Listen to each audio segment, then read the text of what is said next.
Hey, AMC Turn fans! Welcome to another episode of the AMC Turn After Show on AFTERBUZZ TV. Tonight we're talking about episode 4 from season 3, Hearts and Minds. There's romance, betrayal, heartbreak, and also the episode. Stay tuned. You're tuning into the destination for TV superfan discussion, AFTERBUZZ TV.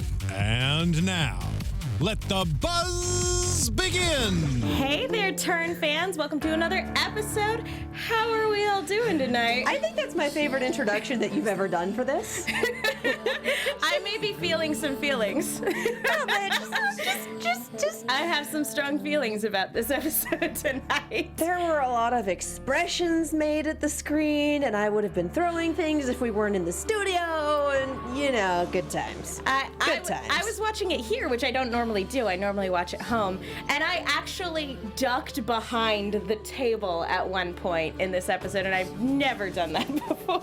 I was making awful facial expressions. Yeah. There was no table ducking, but there was a lot of, We should get right into it because we got started a little late tonight. So let me go ahead and introduce ourselves. I'm Megan. You guys can follow me on Twitter at the Menguin. That's TheMenguin. To my left, Katie Cullen. Hi, all my buddies. You can find me on Twitter at Kiaxet. That's Kiaxet. We also have the live chat pulled up, and we are checking the hashtag ABTVTurn. So put your opinions in there. You may well get a shout out. And we have an absolutely wonderful guest with us tonight. Joining us on the panel for the first time in person, Meegan Warner. Hi. Yay! Thank you so much for taking the time not only to join us in the studio, but to join us at this obscenely late hour. So thank you so much. For those of you watching afterwards, it's 11:30 p.m. Yeah, for those of you who catch it in the morning, it's 11:30 Pacific Standard Time. So normally we tape at 7 o'clock on a Tuesday. So this is fun. So apologies in advance if we're just a touch on the loopy side. She's apologizing for me. It's gonna happen. Well, me too. It's been a long day. Probably me as well, but that'll be really entertaining. Yeah. But again, thank you again so much for joining us, because I think I speak for both of us when I say Mary has become one of the most interesting, fascinating, and just fun to watch characters on this show. Oh yeah, she's the best spy in the ring. Aw, thanks, guys. So yeah, it's going to be a ton of fun to get to talk to you tonight. And we have a lot of people who also have questions for you as well. Keith, unfortunately, could not join us on the panel tonight, but he also sent in some questions. So he was very excited to hear that we have you in the studio really? tonight. Oh, yep. So let's go ahead and start unpacking this episode. You guys want to start with maybe some less soul wrenching stuff like Ben and Sarah? I was gonna say, was there any less soul-wrenching stuff? Because it all kind of took a hard left turn into hell at about the three-quarters mark. I think out of all of the different storylines that we have, the least soul-crushing one was the one between Ben and Sarah, because It started off okay. it started off all right. Because, you don't know which side this woman is on when she comes to Ben's rescue, because he turns up on her doorstep. And you can tell that there's a lot of loss in her household. Just the fact that she's setting 2 plates on her own and sees a man turn up at her doorstep and immediately has things sort of prepared in case something like that were to happen. And I loved those very quiet establishing shots. It's how we started the episode. It's how we were introduced to her character, is just laying these plates, not putting any food on one, sitting by herself. Like, I thought that was a really great introduction to the character. Yeah, I mean, you get everything you need to know about her in terms of the emotional beats without any lines of dialogue. It was just something you see her situation and you're like, oh, okay, I want to know more. And then There is someone in this equation who is not coming back. although I will say when she started helping him and when she actually was doing impromptu surgery, I always forget that this show has really dark and gritty and occasionally really bloody moments. I'm a horror movie fan, and so normally nothing can really get under my skin, but for some reason on Turn, when they start getting into kind of the more gruesome stuff like that, it really affects me. I think it's because I don't expect to see like bloodshed in this show for some reason, even though there's a war going on. It's almost like it's a show about war.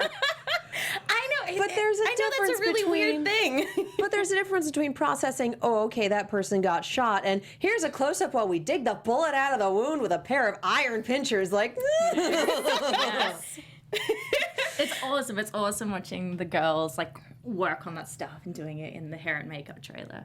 Oh yeah, because you guys get to actually be there on set and see the movie magic being made. Yes. So it's not quite as gruesome. So you're like, oh, that's how that looks on screen. Okay, Yeah, it's that's really cool. cool. I'm like, oh, I want a gunshot wound so I can have one of those in my arm.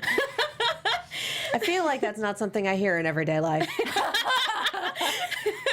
That is true. I mean, it must. It's, In the show. In the show. Yeah. Well, some context there. it's a completely different process for you guys because you guys are in the makeup chair, and anytime you have to have anything like that, it's an intensive know, process. You're there yeah. for hours. No, but I think it's more interesting. It's more, than just getting the standard mascara, cover the pimple, put the hair in the rollers. Like seeing the prosthetics being put on is so much fun.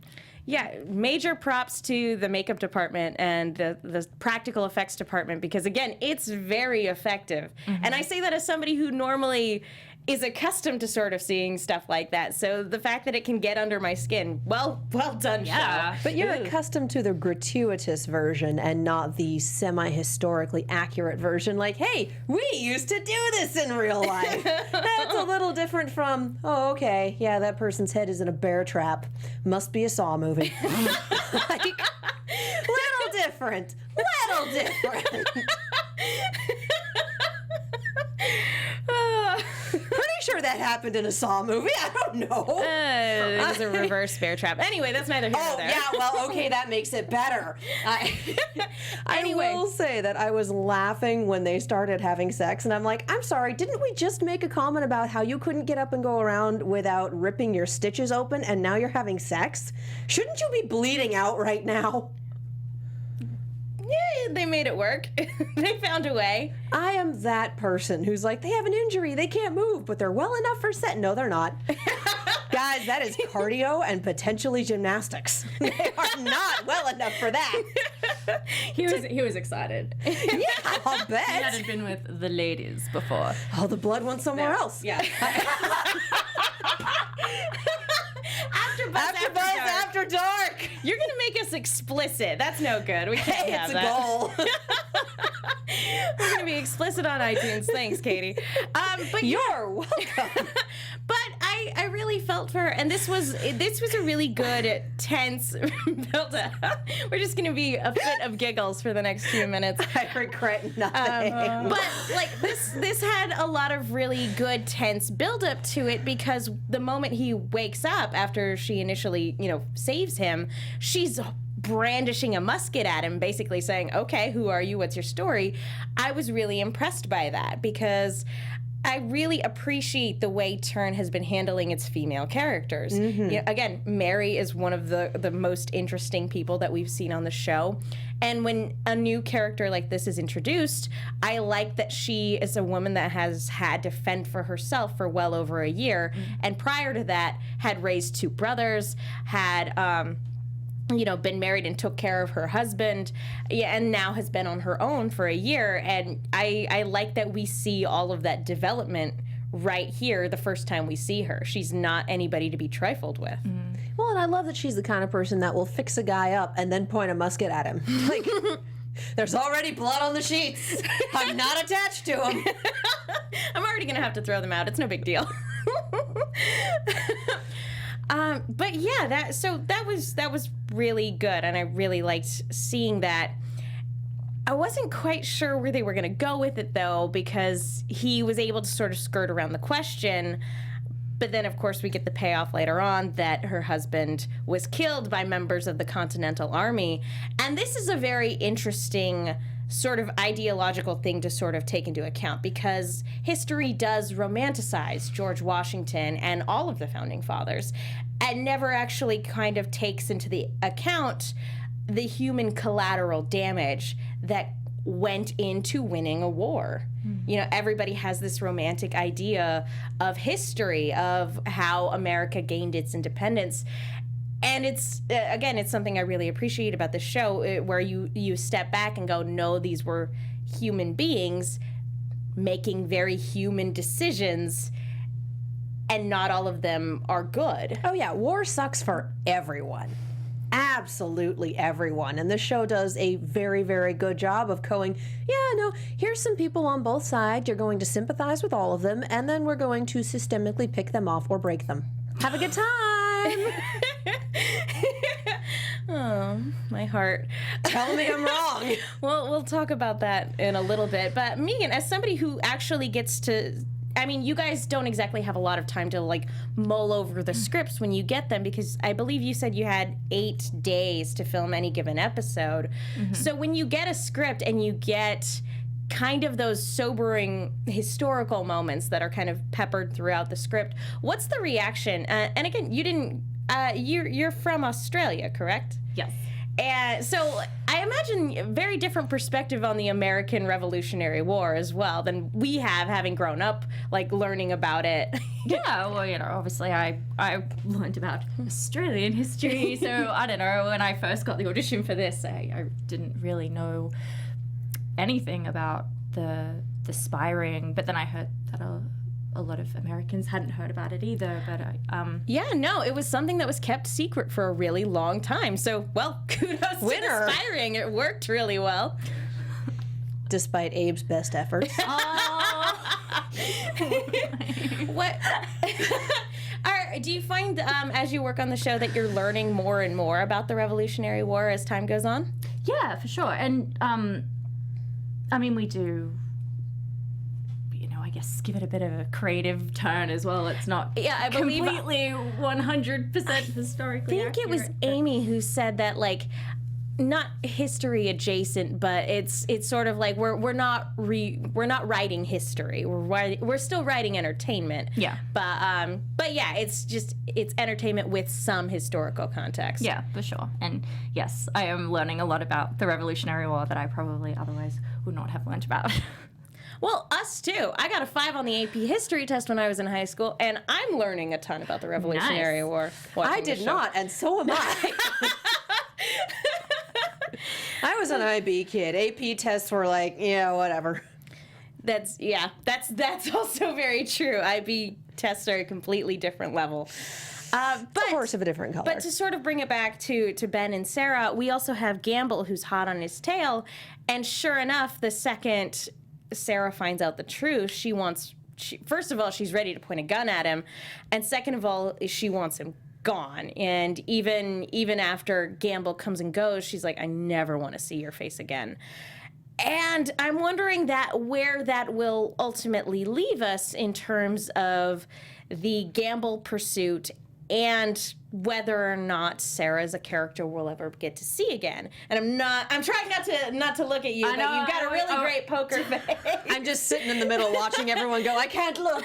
Don't make eye contact. Avert your eyes. Don't look at it like we're opening the Ark of the Covenant in the corner over here. Oh, it's just going to be giggle fits tonight. It's a great night, you guys. I love that we had that moment that she didn't want to completely throw him under the bus, but that she didn't want to have him stick around either. No, Again, I think that says a lot more about her character than anything else. George Washington inadvertently killed her husband. Yeah. I don't think we'll be seeing her again.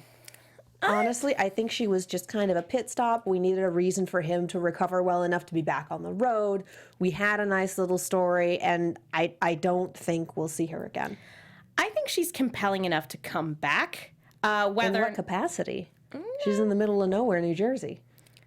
I think as a character, she's compelling enough to come back.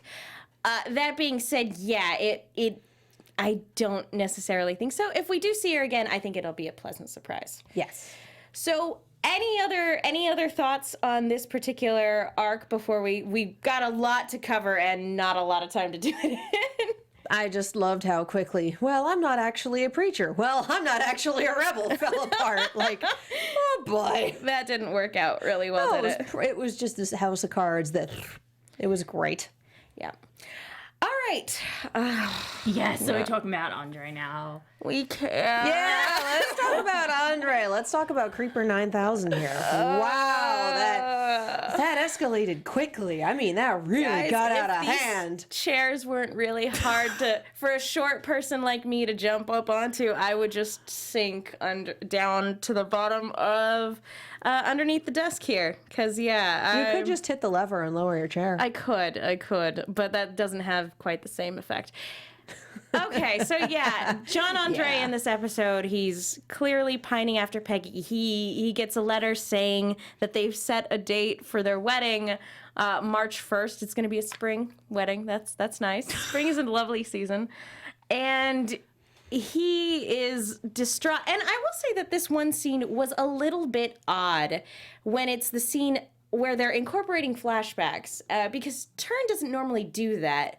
The only time I recall Turn actually incorporating flashbacks sort of in this way was the Duel episode, where Abe is contemplating whether or not he's going to shoot Simcoe, and he's seeing flashes of his friends and family as he's deciding not to pull the trigger.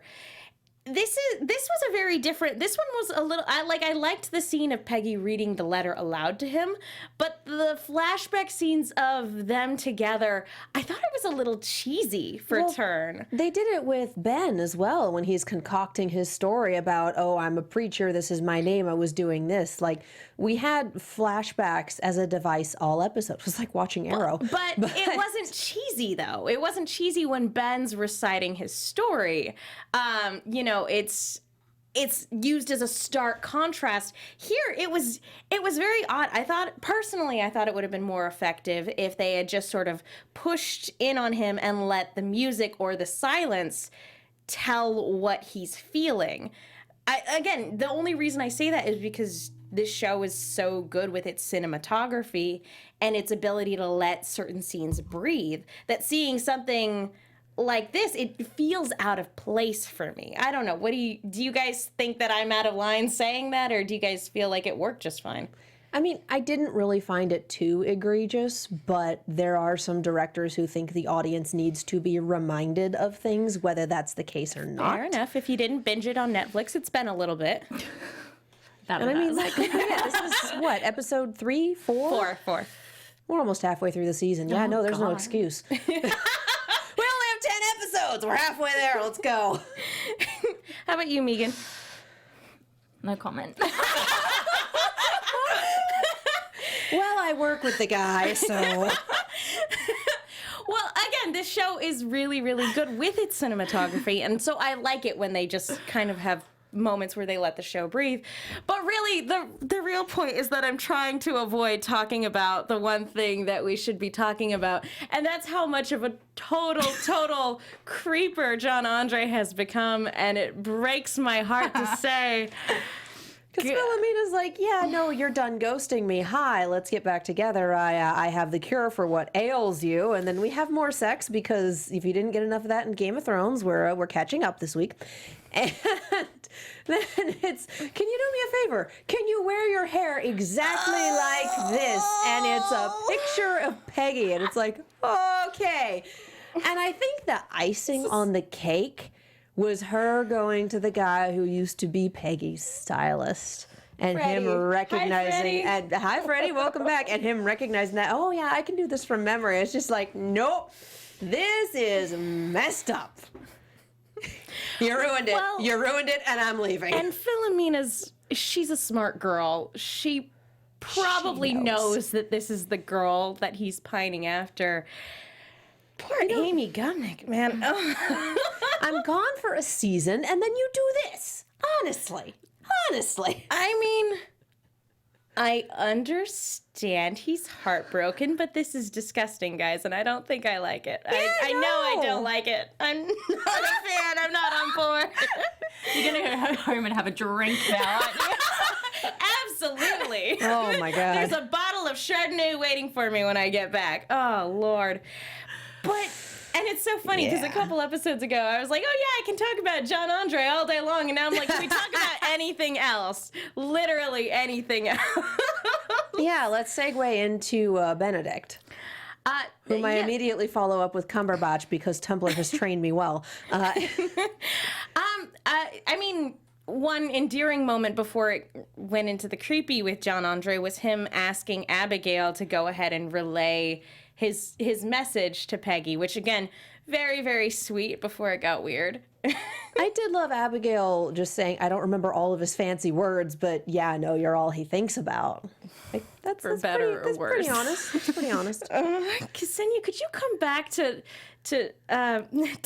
Orphan Black? Just, we need a break. We need a break for a few minutes. That's all. Okay. Anyway, so yeah. Wow. Benedict Arnold and Peggy. Yeah. Again, Abigail was really great. Adara Victor does a great job.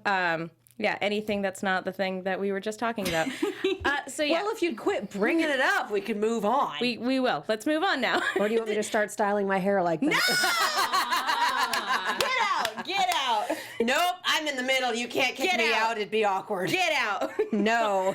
Oh, Lord. All Your right, hands so get rid Benedict of me. Arnold, and I absolutely loved their dynamic because he is so much teetering on the edge about whether or not he even wants to be a traitor because his honor is the one thing he's sort of clinging. His vanity. Let's be honest. Not honor. No. It's vanity. Oh yeah.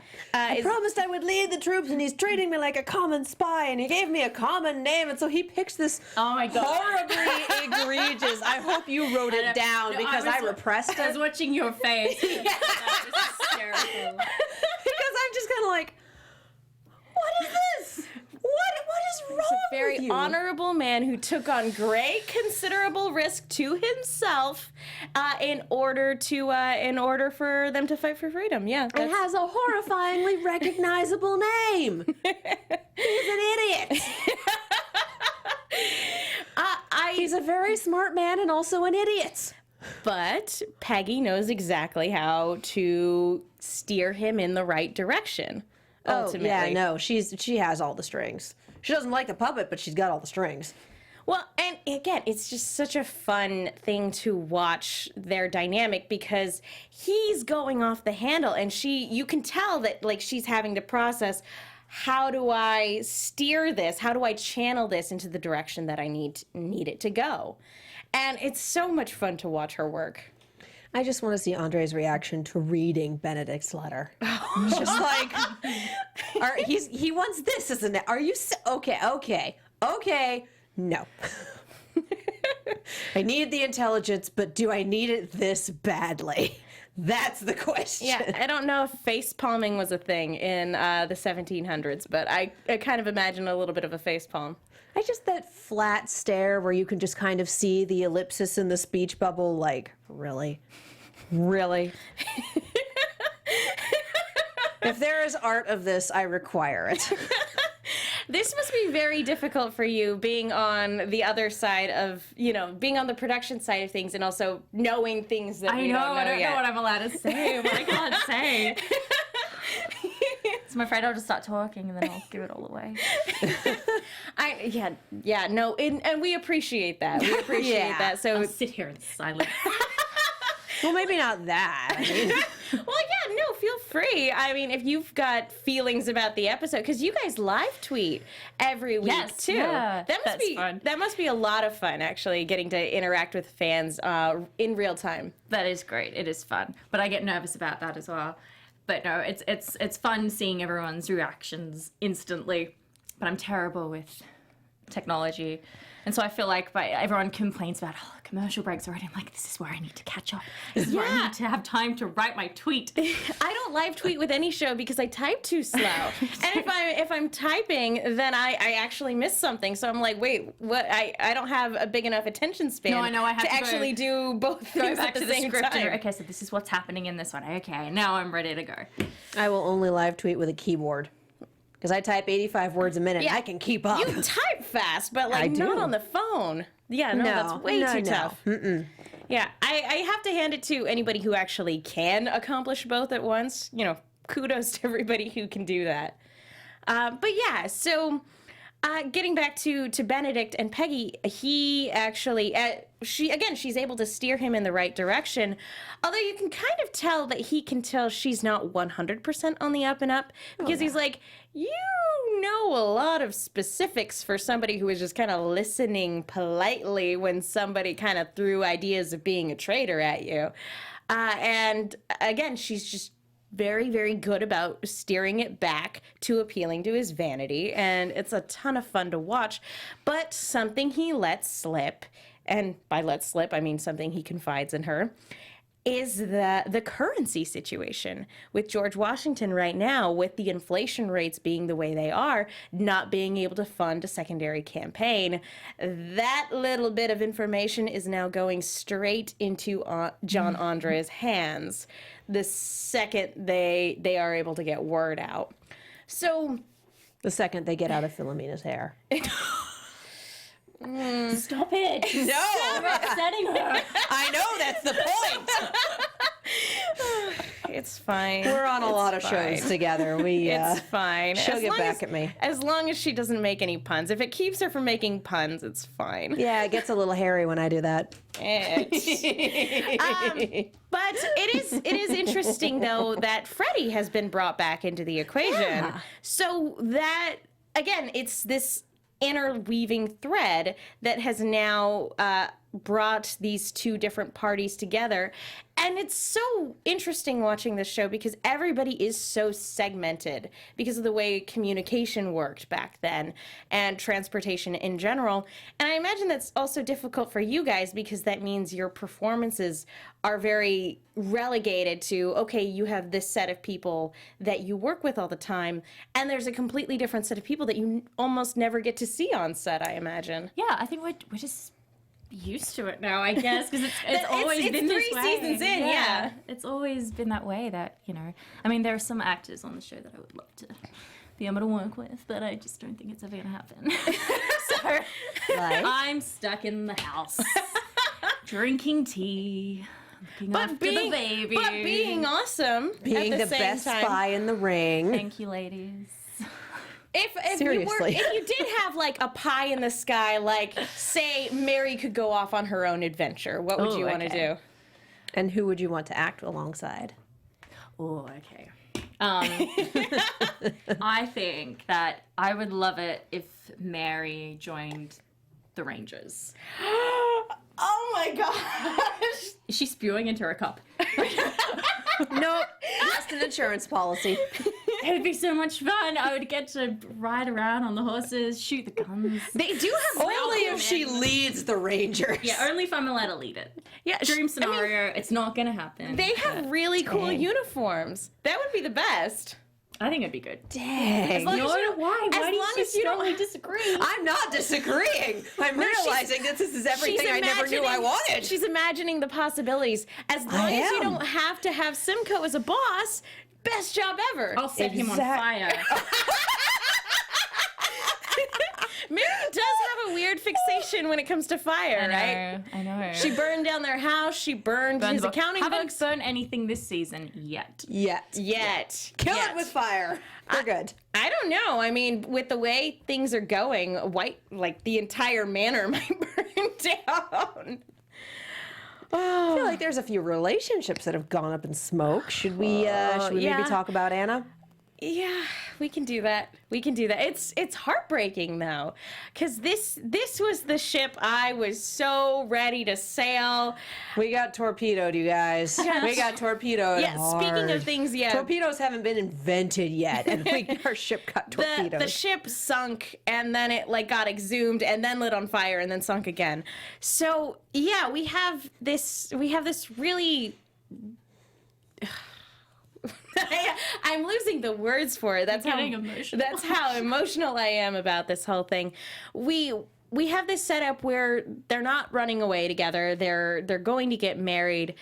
Abe wanting to put a stop to it for very clearly selfish reasons, decides that he's going to go to Richard, who no longer really has any friendship for Hewlett, and decides to confide in him that the letter is a forgery. Well, Hewlett tells Abe that, yeah, you know, we got the divorce papers. The only condition is that she admits to adultery with you. Like, Sela wanted that condition? Yeah. And that was tipping him off like, yeah. That doesn't sound like something That doesn't sound like Sela Strong. So that's what tips him off, and that's what starts this little domino chain falling. And then what follows is probably, I think next to the George Washington episode, is probably the most difficult thing in terms of what I've had to watch on this show, of everybody finding out that, yes, she forged the letter, and then her accusing him of having put her up to it and him not denying it. She threw him under the bus so quickly, knowing he would catch her because he loved her. Well, she threw him under the bus in a weird way so that the bus wouldn't hit him, so that a completely different bus wouldn't hit and kill him. He would survive this bus going over him. He wouldn't have survived the other bus coming to hit him. You survived the bus that would have been fatal, but you still got hit by a different bus. I mean, either way, there's a bus involved. And God, this metaphor is just... It's the worst metaphor. It's the worst metaphor. Not something we should have expounded on, because buses have also not been invented at this point in time. No, carriages, buggies, I don't know. Into the river. I don't know. Anyway, so... This, although from a story perspective, this puts us in a very interesting place because it removes Anna from Setauket. As she puts it, she no longer has any reason to stay. And it removes Hewlett from the situation. So this whole Civil War thing that we had going on with the Queen's Rangers and with the Queen's, with the soldiers in Setauket, that's no longer a point of contention. That sort of conflict has been dissolved. Although that doesn't necessarily mean that Simcoe's vendettas have gone away, because of course not. He's clearly a person who holds just a teeny bit of a grudge. A little bit. Just a teeny bit. So even though the overall larger conflict in terms of the power that Hewlett wielded, that's sort of gone, that doesn't mean that he's not still a target for Simcoe, or that everybody else who's still in Setauket isn't in danger because of the Queen's Rangers. Yeah. Which is why Mary needs to lead them. You call that Ranger danger. We could call it that, or we could not. We could do the opposite of Ranger that. danger. Hashtag Ranger danger. That's not, no. I refuse to make that a hashtag. You don't have to. I have Twitter for a reason. Okay. So do the fans.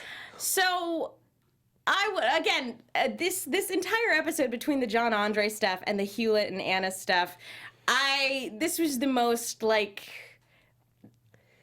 inarticulate I think I've ever been for this after show. I feel like normally I can find words, but this is the only time I'm really left speechless. It's also 11 p.m.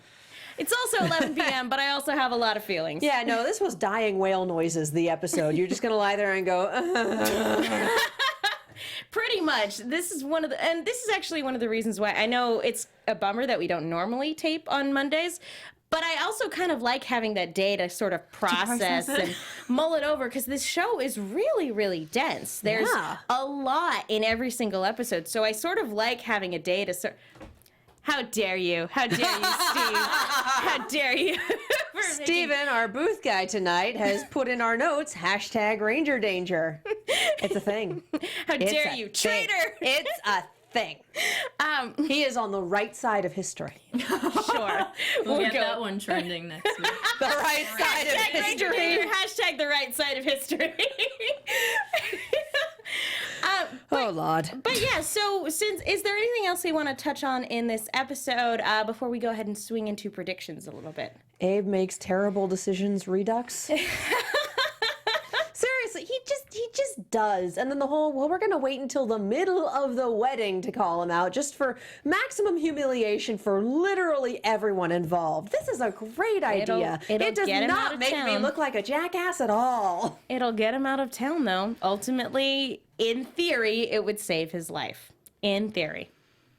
Oh, Because in I'm theory, talking in about. practice, none of this stuff works. Oh, I'm talking about Richard being like, I'm going to wait for the moment, and right here, I object. Well, he wasn't expecting Hewlett to say what he said. He wasn't expecting him to take the blame. No, but he knew beforehand. He could have taken Hewlett aside beforehand and been like, yeah, by the way, he specifically chose to wait until that moment in the wedding, again, for maximum humiliation for everyone involved. He hates Anna. Yeah, I mean, that's long story short, he really does. He dislikes her more than he likes Hewlett. So if it came down to disgracing her, you know, in theory, he would have been saving his friend from disgrace as well. And so if it was maximum humiliation for her, it worked out to his benefit. I mean, this is the same guy that threw her under the bus and then tried to sell off all her property and then did successfully sell off all her property. And then threw his own son under the bus. Yeah. Like, That's sort of his shtick right now, isn't it? Kevin's so nice, though. I know, he's such a nice person. funny. And then Richard's so grumpy. He is. I'm hoping, like, from the beginning of the show, we've been hoping that he'd have he would turn around and maybe help Abe in some way, shape, or form. And then the longer the series went on, the less and less likely that became. honestly, by the time the series is over, I am expecting literally everyone in Setauket to be on the Abe train except for his dad. He's going to be the last man standing over here, just like, this is wrong. And the whole city's like, you sure about that? Are you sure? I mean, you kind of missed the zeitgeist on this one, but Hashtag wrong side of history. yeah, I don't know. pretty much. I don't know. Admittedly, he kind of is. But, I mean, again, and Anna brought this up. Also a fictional character. Anna brought this up. Just because you're, on the side of the British doesn't necessarily make you the bad guy. You're just born into it. It's not necessary. And granted, she's saying that out of personal feelings for Hewlett, but it's nice to have that sort of recognition of, like, and that's, again, something I've always really liked about the show is that the Redcoats aren't just mustache twirly bad guys like a lot of movies set in this time period like to do.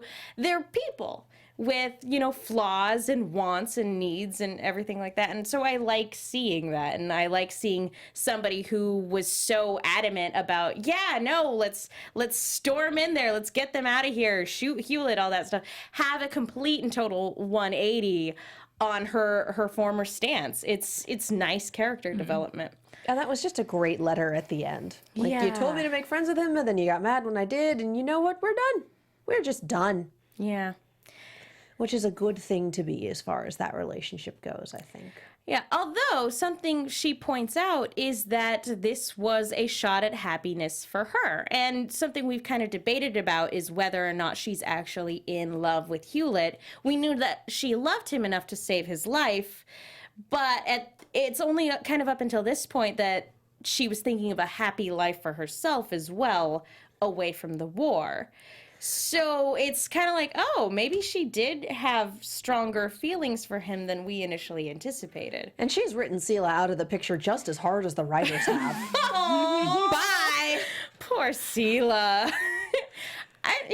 As far as I'm Funny if he concerned, came back though, and he's like, "Where'd she go?" as far as I'm concerned, he is doing just fine over wherever the heck he is, and we'll see him in the season finale come home, the series finale come home and be like, "What?" Does someone want to fill me in on? Oh, it's been like 6 years. You got to sit down for this one. No, he'll get his own spin-off show. And then we'll find out exactly The what's been Adventures of happening. Sela Strong. No, we'll just call it Strong. Sela's story. I mean, Be all alliterative. there are a couple comics on the website right now. That would be great to see what Sela's doing in the interim. So that basically sort of wraps it up for this episode. Any further comments before we move into predictions? Just that Latoya Morgan on Twitter has already started using the Ranger Danger hashtag. And Turnland has replied with Ranger Danger. It's officially a thing. The fans have spoken. I can't fight it. All right, fine. Ranger Danger is a thing. Winner! Let's move into predictions. And now, your AfterBuzz TV prediction. I love our light show, and I love that it alternates between red and blue. Well done. That was a really good choice. Well played. Okay. Stephen approves of our hashtag being widely used now. It just says awesome and a smiley face. Yep, smiley emoji. It's Colon great. capital D. Okay, so again, Meegan, we appreciate no spoilers, so we will do our best to sort of keep this concise. It looks like in the next episode, the Queen's Rangers do come back in. New prediction now, Mary takes out Simcoe. She's the new leader of the Queen's Rangers in lieu of Robert Rogers. And then it's going to be her and Robert Rogers vying for power, him with his pirate ship army. He's been away for an episode. Jolly Roger. He's been away for an episode. He lost an eye. He's going to have an eye patch and a pirate ship. You should come right on the show. Clearly. Dude, I am down with the pirate thing. Didn't I come up with the pirate thing last week? I think you were the one talking about the Jolly Roger, yeah. Yeah, Jolly Roger. Yeah, no, that would be amazing. I would be 1,000% down for that, and I think we are well into the realm of fan fiction on that one. So, we did get to see Mary in the camp, so that should she be... gets to meet George Washington next episode. Anna, I mean, wow. I'm here. I'm good. Life is great. We haven't had anything to drink yet, guys. It's fine. No, but it's midnight. Wink. It is midnight, and I worked this morning. Yep. But yeah, no, and again, that's got to be a great moment for Heather as well, because again, most of the time everybody's pretty separated. So this is probably the first scene she's gotten to act with Ian. So that'll be really fun to see that play out. And we do have a question in the hashtag from Turnland for you, saying we just saw Mary learning to fire a musket with Abe in next week's episode. How was that for you? So much fun. I loved it. I had my little training session back on the back lot of the studio. I only had one because they're like, yeah, you can do it. You're fine. And I had to learn how to load it and shoot everything. Oh, I loved it. Sorry. Is it hard to do? No, it's pretty easy. It's heavier than I thought it would be. But no, I loved it. So much fun. This has definitely been my favorite season, playing Mary. There's a lot of good stuff. Yeah. So Keith sent us a few questions that he wanted to make sure we asked you before we go. You said in your Q&A with Turn that this is your first major role in a large series production. Do you feel like you have grown as an actress as Mary has grown as Abe's wife and cohort? Ooh, good question.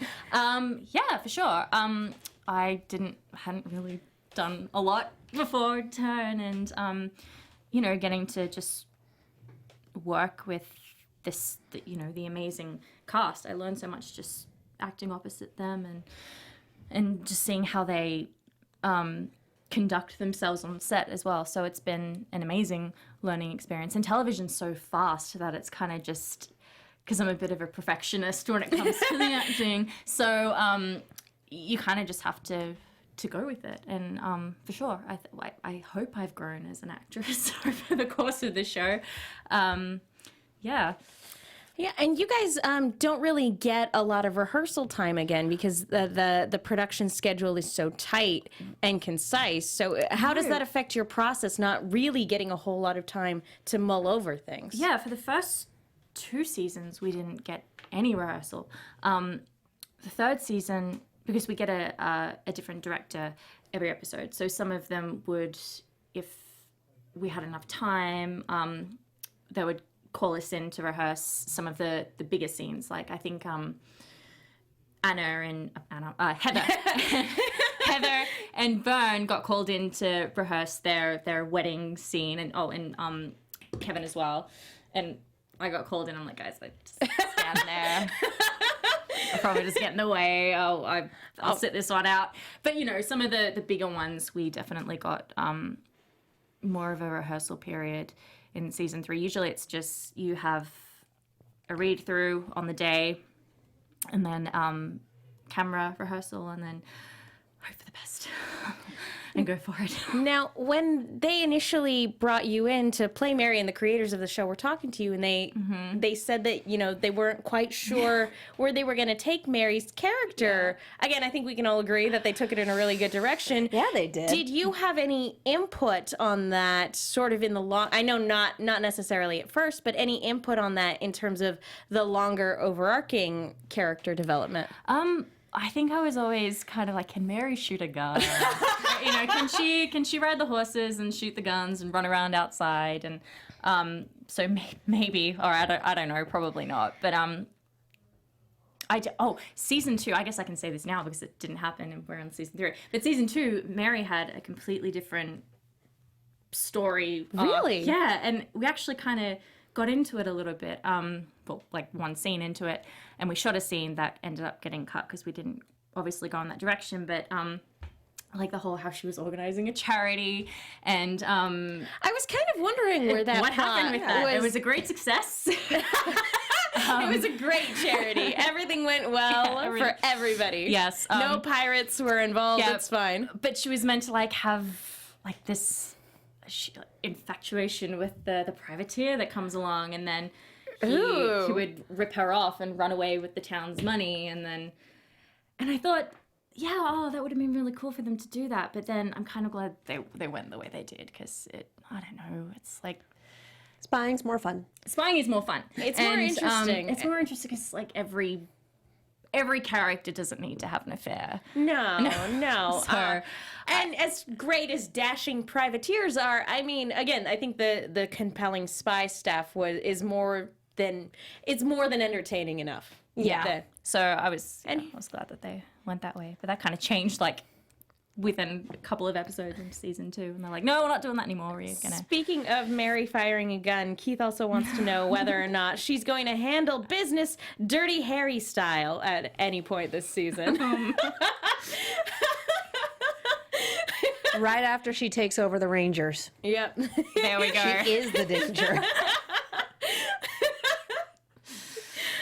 Tune in to find out. It's going to be a great second half of the season, guys. It's going to be fantastic. Oh, yeah. And his last question, if placed in Mary's shoes, how would you respond to the events set before her? Would you stand by Abe's side, or do you think you'd probably... Again, we have a different modern perspective on their situation. Yeah. Oh, I don't know. I'd be too busy missing indoor plumbing. Wait, what? I'd be too busy missing indoor plumbing. If she was in Mary's shoes. I don't know. I probably not. But again, that's coming from a very modern perspective, so I don't know. It's late. I know, we're asking you to think. I know, the brain's not working. I'm sorry. Well, we have that modern perspective. Yeah, so to it the is point hard to kind of... where she falls in love with him, and we're like, you deserve better, Mary. Yeah. You really do. Well, I think that just about wraps it up do you guys have any other comments on this episode, or just about what it's like filming for the season in general?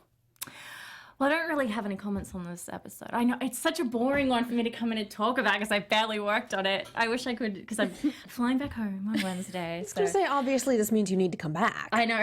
Make quick weekend stop in Australia, and then I'll come back here. Yeah, that's how it works.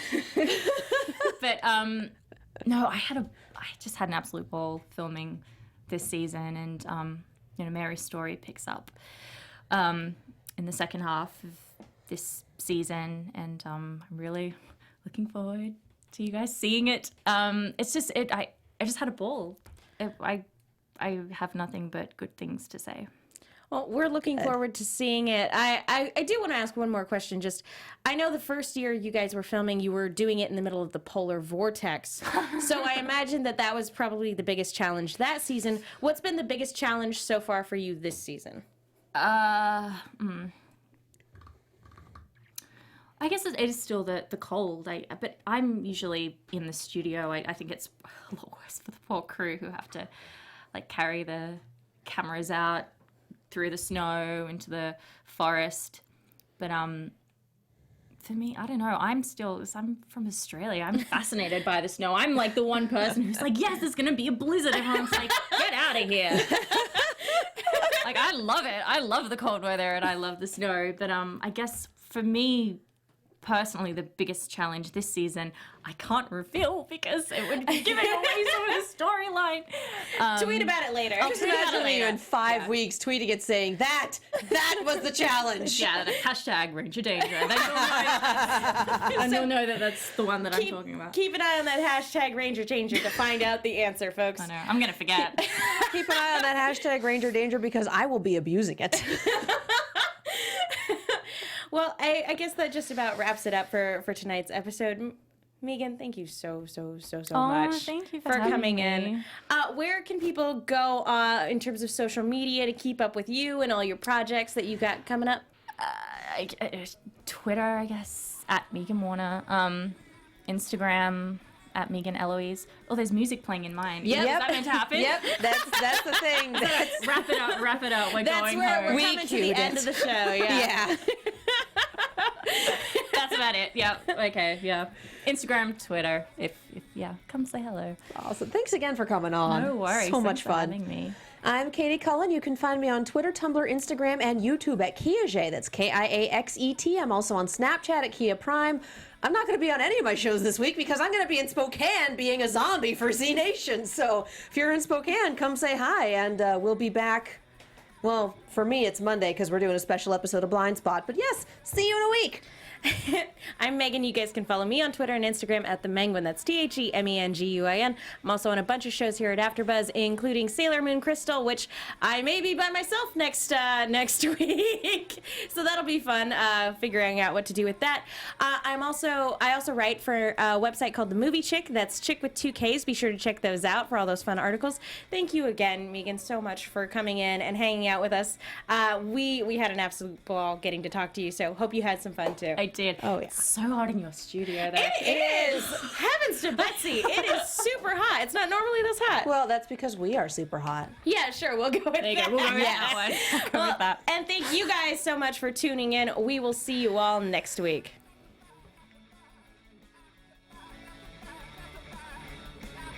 From executive producers Maria Menounos, Kevin Undergaro, Phil Svitek, and the entire AfterBuzz TV staff, we would like to thank you for listening to the AfterBuzz TV network. To watch or listen to other after shows and post comments or questions, be sure to visit AfterBuzzTV.com. I'm Sir Richard Wentworth, and this has been a presentation of AfterBuzz TV. Buzz See you later. The views expressed herein are those of the hosts only and do not necessarily reflect the views of AfterBuzz TV or its owners or principals.